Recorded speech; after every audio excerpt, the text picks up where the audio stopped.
Boa noite, amigo caminhoneiro. Estamos começando mais um programa do Transportador, para quem abastece o país. E hoje temos o prazer de entrevistar Jefferson Oliveira, conselheiro titular da Câmara Temática de Assuntos Veiculares do Conselho Nacional de Trânsito, CONTRAN.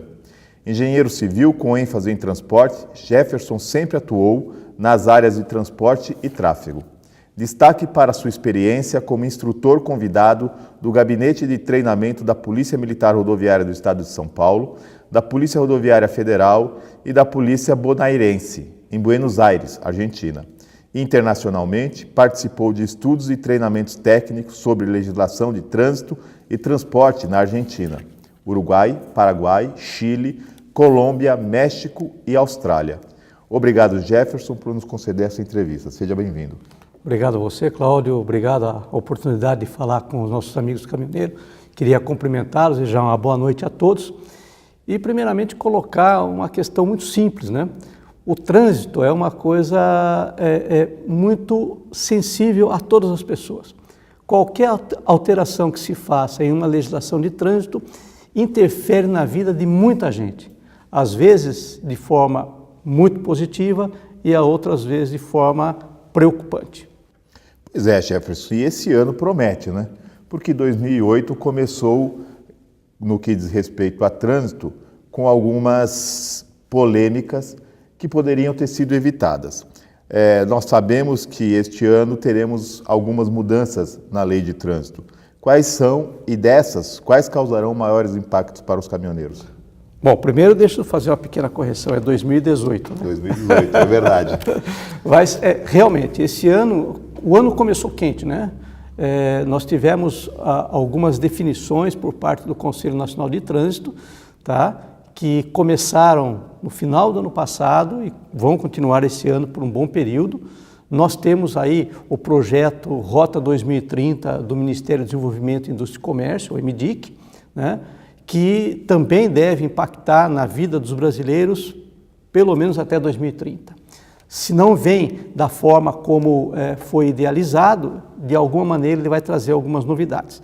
E dentro da legislação de trânsito, obviamente, a indústria automobilística, que é o foco do Rota 2030, o ambiente de trânsito não fica de fora. Então, esse ano, realmente, a gente pode esperar algumas novidades. Como eu disse, né? Algumas muito boas e outras preocupantes. Entre as preocupantes, nós poderíamos começar citando a respeito dos novos formatos da Carteira Nacional de Habilitação, CNH. Além da adoção da versão digital, aquela que pode ser acessada no celular, e a de cartão com chip, como ficará o processo de renovação, emissão, entre outras ações, após a resolução 168 de 2004, divulgada no início de março. Tá, eu acho que essa é uma portaria, né? Eu acho que a resolução mesmo, que estudava, que previa a renovação da carteira de habilitação, que foi publicada pelo CONTRAN no final do ano passado, ela é uma resolução boa, tá? Macro, ela é uma resolução boa. Ela tem, se não me engano, 278 páginas. Eu tive o cuidado de analisar e ler essa resolução na sua íntegra. Essa resolução ela foi estudada e trabalhada pela Câmara Temática de Educação e Habilitação, e não pela Câmara Temática de Assuntos Veiculares, porque não tem nada a ver com o veículo, tem a ver com o homem, com o motorista. Essa resolução ela foi objeto, né, de uma consulta pública. Então ela foi muito bem trabalhada, é uma resolução boa, mas como eu disse, tem lá os seus pontos preocupantes. Um desses pontos preocupantes, ao meu ver, é a questão da renovação da carteira. Pois é. Porque a renovação da carteira é uma coisa que nós fazemos, pelo menos ainda na minha idade, com 5 anos. Depois pode diminuir de acordo com a idade do motorista. E, obviamente, que eu não uso a minha carteira para fins comerciais, não vivo disso, mas eu sou motorista há mais de 40 anos. Então, já fiz um curso quando foi promulgado o código, né? O curso lá que eu tinha que estudar de novo as placas, o que eu já tinha feito com 18 anos, quando eu fui habilitado pela primeira vez. Depois, eu fiz o curso de primeiros socorros, também passei por um exame lá. Agora a pergunta que fica, é necessário fazer de novo um curso para renovar a minha carteira? Fica uma sensação de uma postura arrecadatória, não fica? Eu não posso afirmar que é uma coisa arrecadatória, porque o governo não ganha com isso, né? Pode ser que tenha pessoas que ganhem com isso, mas o questionamento que fica é o seguinte: o que isso vai impactar na segurança do trânsito? Eu fazia um novo curso. Eu sei que tem muito motorista, inclusive profissionais, tanto de empregados de transportadora quanto autônomos, que são muito mal formados. Ninguém pode negar isso. Mas aí nivelar por baixo também é uma coisa que eu fico preocupado. Obrigando todos a fazerem. Todo mundo vai fazer? Então, são coisas que o governo teria que olhar com um pouquinho mais de cuidado. Fora esse ponto, eu acho que a resolução ela é irretocável. Ela é muito boa. Ela prevê coisas assim, prevê carga horária de curso, prevê todo um programa de treinamento para o motorista, né? De tal forma que ela é completa. E nesse ponto eu acho que houve assim um pouquinho assim de um deslize do regulamentador, do legislador nesse ponto, que poderia ter visto de maneira diferente. Quer ver só um exemplo? Por exemplo, o motorista que é flagrado cometendo uma infração gravíssima. Esse sim ganha lá uma cruzinha na sua carteira, quando for renovar tem que voltar para o banco da escola. É uma possibilidade. São ideias, não sei, estou colocando assim como, né, uma ideia que poderia ser feito. Por exemplo, o motorista atingiu os tal dos 20 pontos, que eu acho pouco, né, porque tem muita armadilha na estrada. Sobretudo para profissional, né, Jefferson? Para qualquer pessoa, né? Tem muita armadilha na estrada. Por exemplo, não há justificativa numa BR-116, por exemplo, que eu conheço bem, né? Onde não tem uma faixa de pedestre, onde não tem a sinalização muito eficiente, e você vem ali uma estrada com velocidade de 110 km por hora, de repente vira 60, sem uma justificativa que chame a atenção do motorista. Por exemplo, uma faixa de pedestre, uma escola, uma travessia, aí é diferente. Então tem muita armadilha. Então chegar aos 20 pontos não me parece uma coisa assim, muito difícil não, esse é fácil. Então vamos botar lá 40 pontos, tu atingiu 40 pontos, vai voltar para o banco da escola, vai reciclar, vai aprender a legislação de novo. A leitura do código, por exemplo, nas escolas, para as crianças. Olha, muita gente guia e nunca leu uma frase do Código de Trânsito. Ele só leu na escolinha, lá no Centro de Formação de Condutores. Então, talvez isso pudesse ser revisto, mas não nivelar por baixo, que todo mundo que vai renovar a carteira tem que voltar para a escola e fazer o curso. Um outro ponto que também causou polêmica foi a questão do exame toxicológico para todo mundo, né? Me parece que a proposta gira por aí, né? O exame toxicológico, ele é uma experiência trazida de fora do país que realmente pode identificar pessoas que têm problema com drogas. Isso é inegável. O problema é o custo do exame. E quem paga a conta disso? E quem paga a conta disso. Então, por exemplo... Aliás, Jefferson, já que você está falando desse assunto e você fala com propriedade, a gente precisava verticalizar um pouco mais, né? Tudo bem, o motorista profissional usou droga, foi pego no exame, sua carteira foi suspensa. Para que ele continue na profissão, ele precisa, obviamente, da Carteira Nacional de Habilitação, da CNH. Se ele perdeu a CNH, logo ele perdeu a condição de profissional. E a empresa, obviamente, vai mandá-lo embora. Quem vai arcar com este custo social? Aí nós temos que analisar por várias frentes, né? Meio que sem paixão. Sim. Né? Meio que sem paixão. Motorista flagrado, embriagado, motorista flagrado sob efeito de qualquer tipo de droga, seja um simples rebite lá para ele não ter muito sono, ou seja, cocaína, vamos falar claramente, ele tem que passar por um processo de reeducação. E esse processo de reeducação pode ser até um processo de questão de saúde, né? O cara tem que ser tratado, ele pode ser um doente, viciado em droga, e a gente sabe, está aí visto na cidade, nas grandes cidades, a questão do crack. Do vício, né? A maioria não consegue sair sozinho dessa. Então o motorista tem que ser ajudado. Então vamos pensar o seguinte, o motorista foi flagrado sob efeito de droga. A empresa, ele perdeu a carteira, a empresa não pode simplesmente descartar, como eu brinco bastante, né, a laranja depois de chupar, jogar o bagaço fora.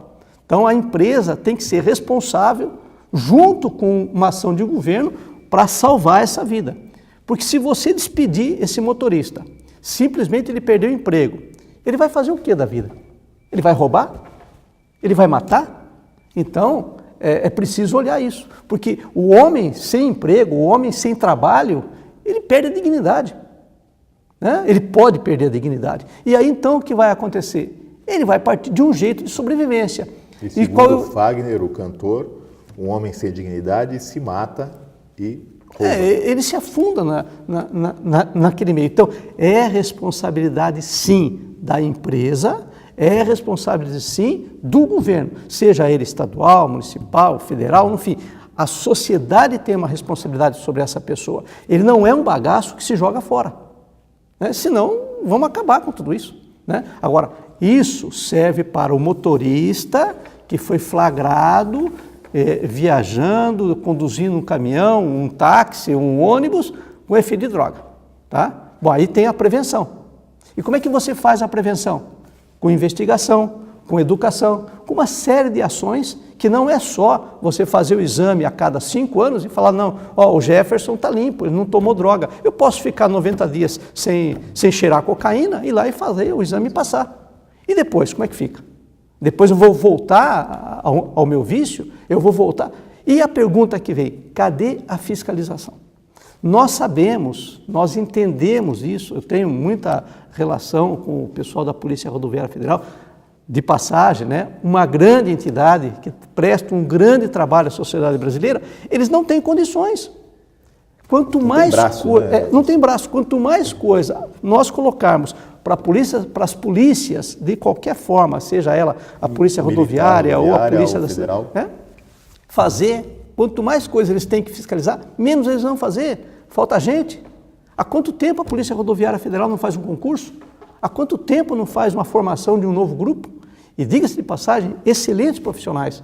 E até porque, para cada uma dessa fiscalização, o homem, o policial rodoviário federal tem que se especializar. Sim, sem então dúvida. Nós temos o ARLA, nós temos o toxicológico, nós temos a amarração de carga, que é um tema que nós vamos discutir aqui. Existe, além do Código Nacional de Trânsito, existe uma série de outras obrigatoriedades de fiscalização que cabe nas estradas federais à Polícia Rodoviária Federal. E aí ela tem que se especializar.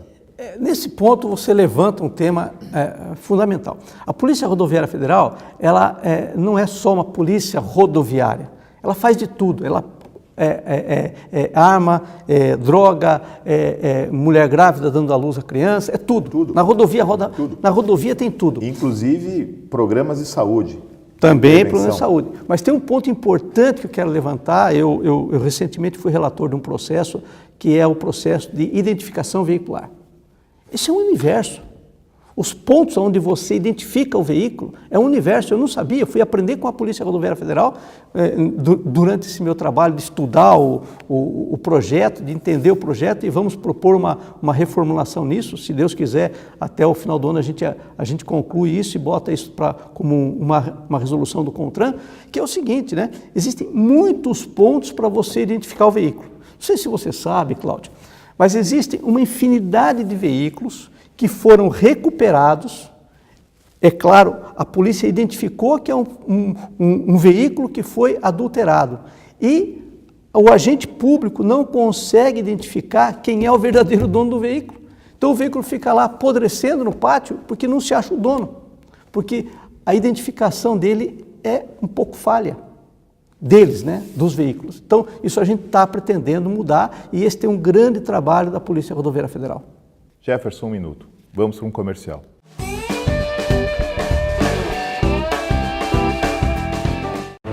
Esse aqui é o seu Almeida. Cara, é gente boa pra caramba. Foi ele que fundou a firma, deu meu primeiro emprego. Eu devo a ele tudo que eu sou.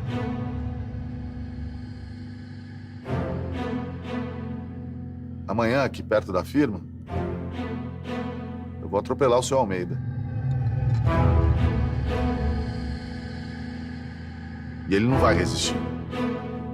Infelizmente. Meu nome é Jefferson. Você pode chamar a gente de estatística.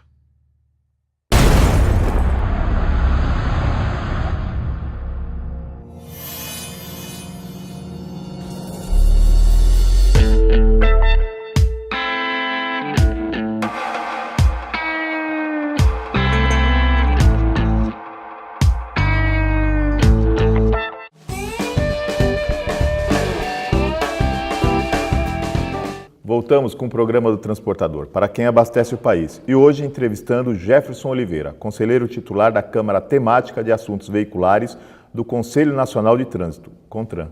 Ô Jefferson, entre os temas que nós falamos aí que envolve as leis de trânsito e atinge o caminhoneiro especificamente, no começo do ano passou a prevalecer a Resolução 552, que diz respeito à amarração de carga.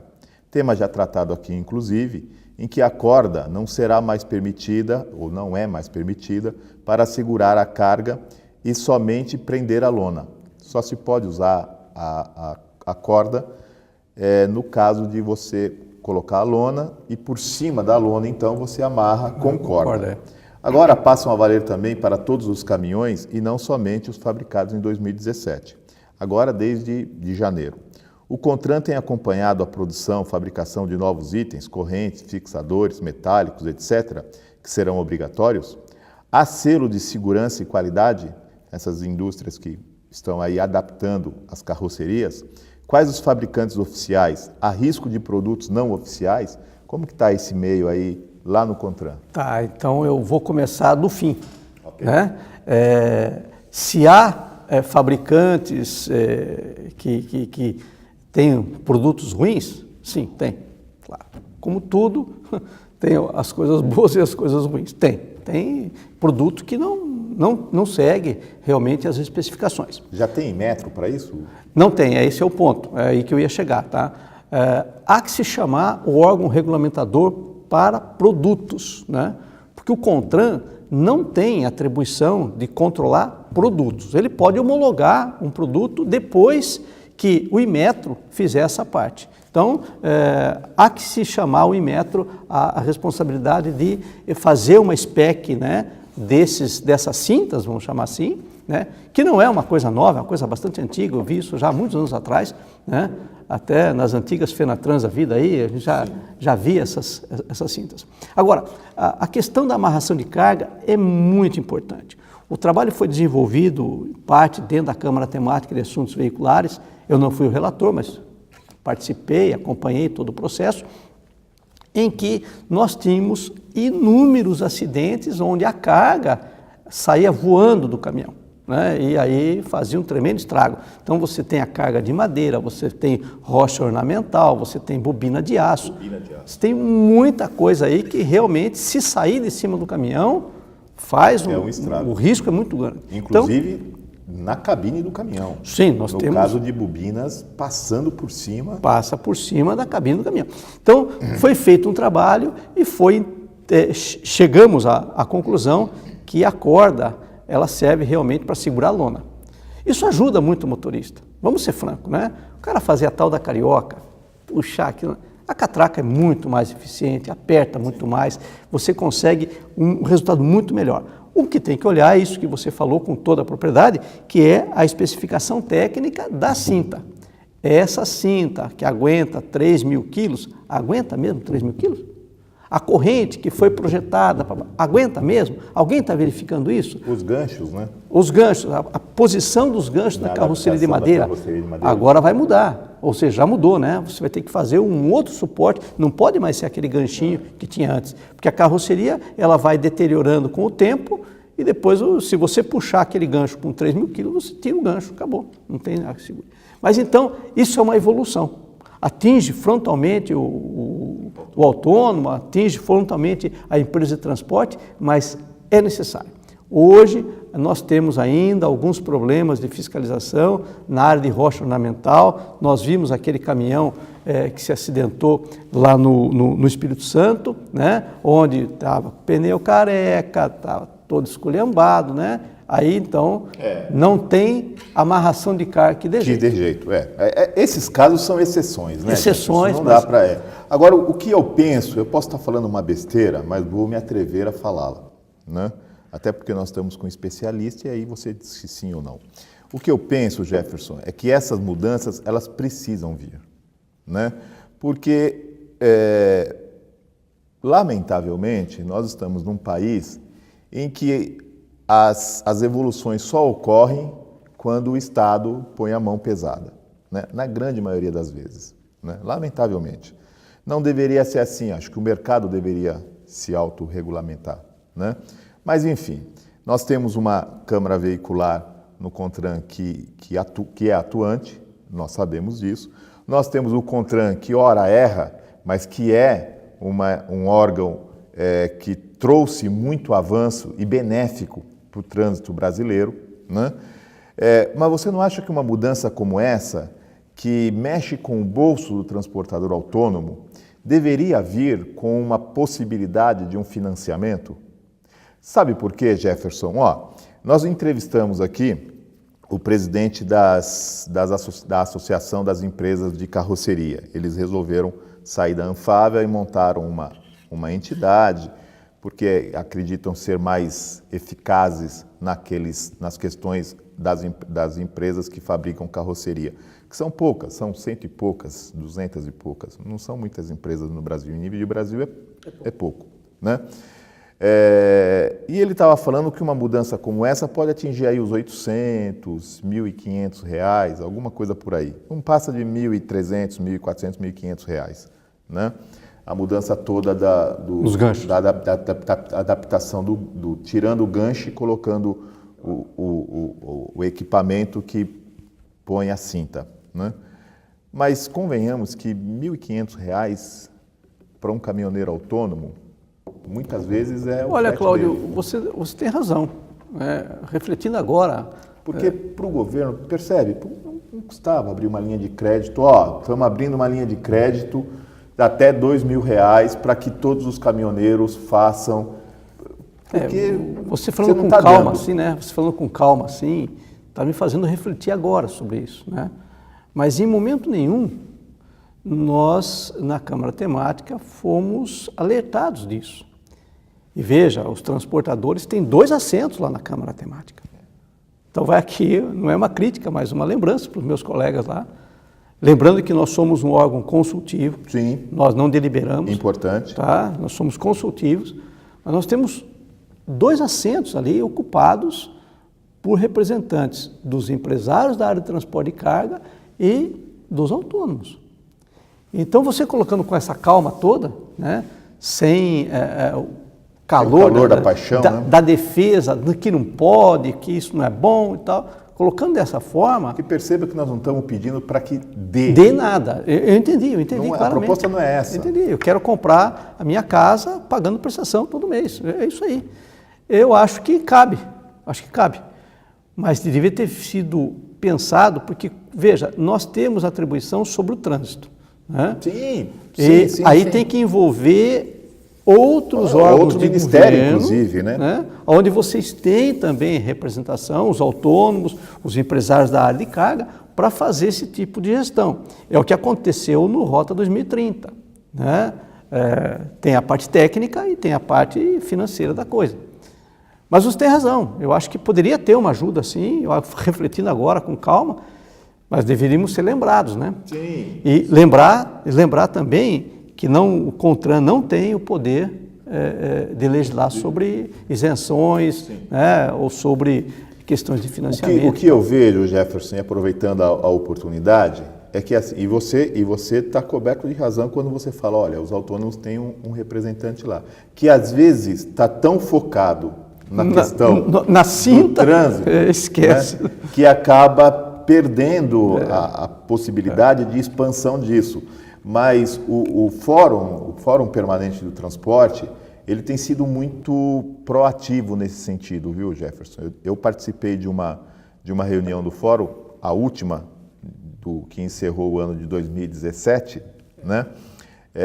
E eu percebi o quão dinâmico eles são. Eles trazem para a mesa todos os agentes que estão envolvidos, que estão envolvidos. Então, fica aqui uma dica para que o fórum também possa ter um olhar mais atento para as resoluções do CONTRAN, no sentido de chamar essa discussão para si, né, e chamar outros ministérios, outras instituições que possam amenizar a situação, sobretudo financeira, daquela situação, daquela resolução que está sendo tomada. Mas aí me permita, então, só aproveitar esse momento, né, que eu acho um momento bom da conversa, que esses pontos devam ser trabalhados antes da publicação. Sim. Porque há um desgaste muito grande em você publicar uma resolução e depois de um tempinho você ter que revogar ou ter que alterar a resolução, né? A população entende com uma coisa assim, sabe?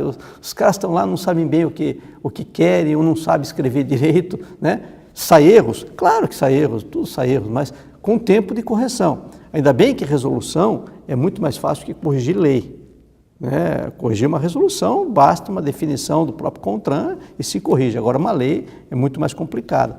Então, esses pontos devem ser levantados antes da coisa estar publicada.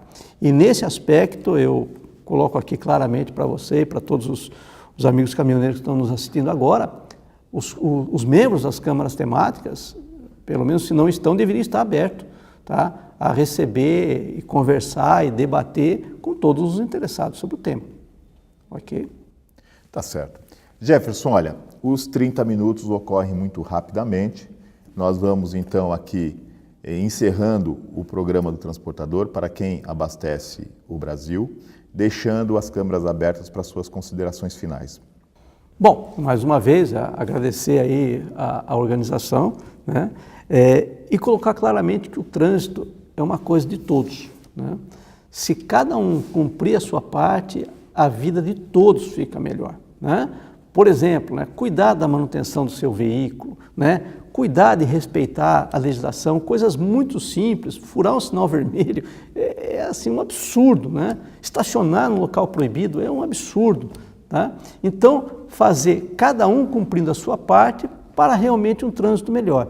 E lembrando, né, que as vidas ceifadas pelo trânsito são em número muito grande no Brasil. Nós precisamos continuar lutando para diminuir os acidentes nas estradas, né? E lembrando que a frota cresceu e o número de acidentes de vítimas caiu. Então nós estamos fazendo gol, mas precisa continuar fazendo muito mais gol. E aquela recomendação que eu já tive a oportunidade de falar com os nossos amigos caminhoneiros, né, bebeu, não dirija. Álcool e direção não combinam. É isso aí, amigo caminhoneiro. Agradecemos a sua presença, que para a gente é sempre sinal de prestígio, e contamos com você na próxima semana, onde continuaremos entrevistando o Jefferson Oliveira, porque esse tema do CONTRAN realmente é muito importante. Muito obrigado e boa noite.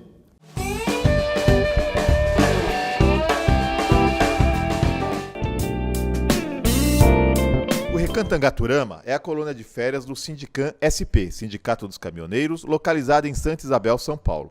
Com 27 alqueires de muito verde, o amigo caminhoneiro encontrará mais de 30 opções de lazer e divertimento. Um espaço ideal para um agradável fim de semana com a família.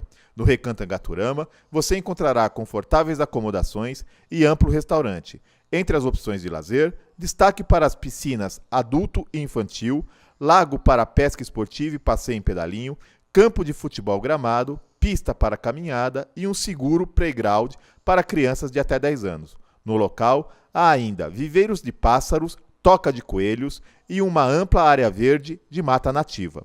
O centro de convenções e o salão de shows acomodam confortavelmente cerca de 250 pessoas, ideal para convenções de empresas, eventos sociais e religiosos e festa de confraternização. Mais informações www.angaturama.com.br ou ligue 11 4656 2807.